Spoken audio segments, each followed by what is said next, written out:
everybody, I'm Caryl Hart and I'm very excited today because it's World Book Day, hooray! And I'm especially excited this year for World Book Day because I have two books out today, two new books. There's this one called Thank You for the Little Things, and it's written by me and illustrated by Emily Hamilton, and also this one, which is also written by me, and it's illustrated by Anastasia Suvarova. So do look out for those books on World Book Day today. Whoa, how exciting. So I'm here to tell you a little bit about my thoughts about books and reading. And the first thing to do is to tell you one book that I think everybody should read. And it's this book. It's called Black and British, and it's by David Olusoga.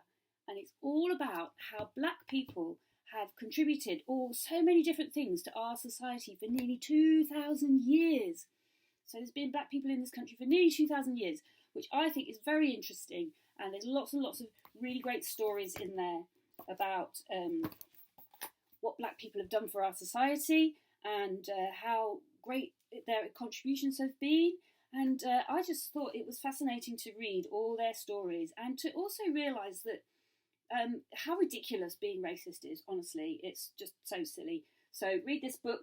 It's called Black and British, and it's illustrated by Jake Alexander and Melanie Taylor. Very, very good book. Okay, next question is reading. Why is reading important as a family? So all our children do reading at school. Why should we do reading at home? Well, reading at home is one of the best ways you can improve your child's success in the future.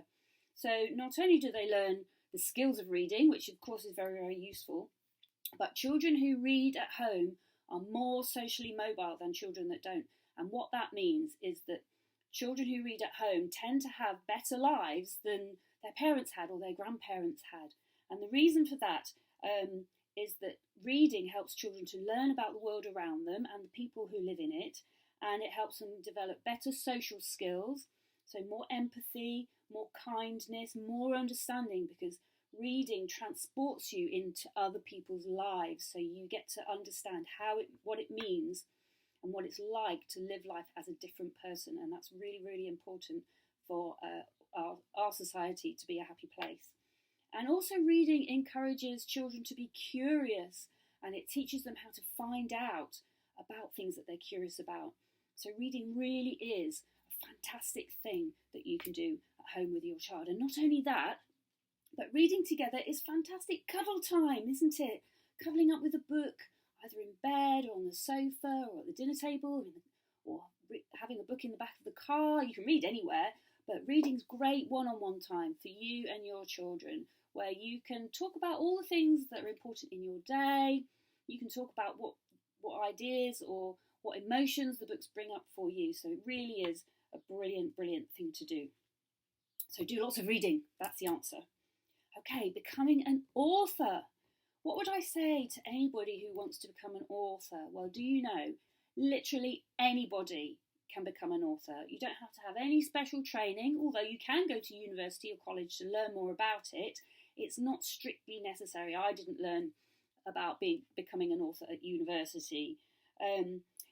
So anybody can become an author. It doesn't matter what your body looks like or how your brain works. It doesn't matter.